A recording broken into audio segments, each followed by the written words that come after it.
Sigrid Kaag, the Special Coordinator of the Joint OPCW-UN Mission. Good afternoon, good morning rather.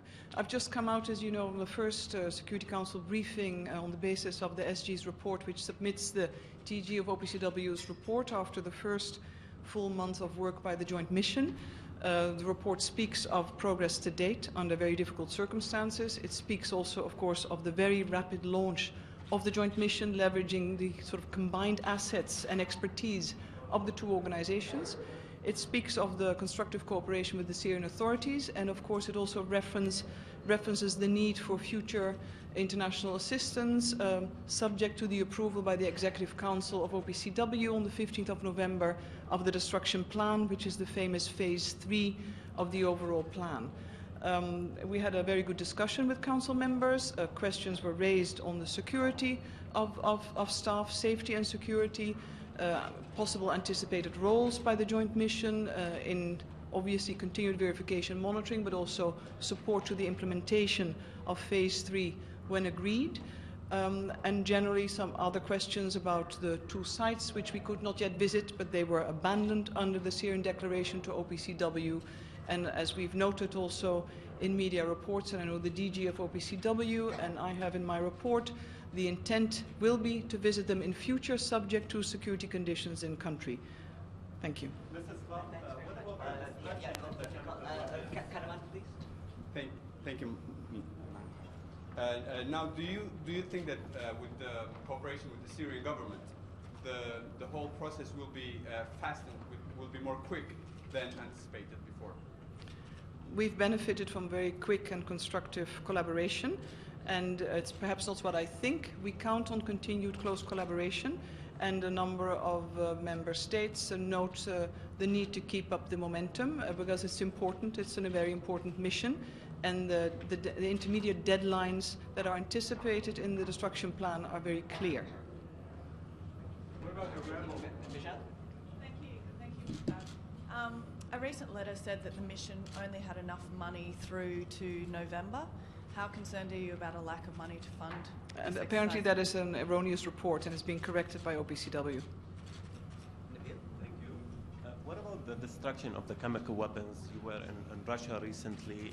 Do you believe that the destruction should take place in a different country outside of Syria, or is Syria capable of doing this job?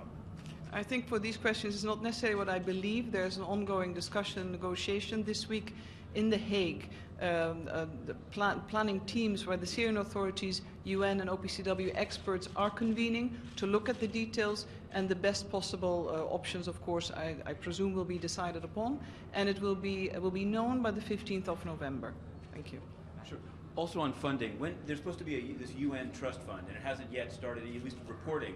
How much, can you say how much is in it and how it's going to report and be transparent? Yeah, no, thank you. It's a very important question. It relates also to the offers of international assistance. In the UN Trust Fund, there's currently $2 million. The OPCW has roughly $10 million currently, and it suffices OPCW till the end of this year. What is more important, however, I think, beyond the startup phase, of course, of the mission, that we have a validated assessment of the needs overall to the plan, what the OPCW component will be, the UN component, and through the Joint Mission, we will coordinate, we will provide the information, we will provide also the point of coordination, and we're in the process of setting this up. But in the absence of having the final detailed plan, it wouldn't be wise to come up with very indicative assessments. But we hope to have that soon after the 15th of November, and both through OPCW, UN, but also very much so the Joint Mission, there'll be a first point of contact to give advice on that, to channel international assistance, to guide them to where the needs are on the context of the overall plan. Thank you. Thank you. According to many accounts, the war is intensifying in Syria. Is that holding up your work even more? You've mentioned this in the past. And also, are you satisfied that all sites have been declared? The mission is operating on the mandate provided, and it works on the basis of the Syrian Declaration to the OPCW.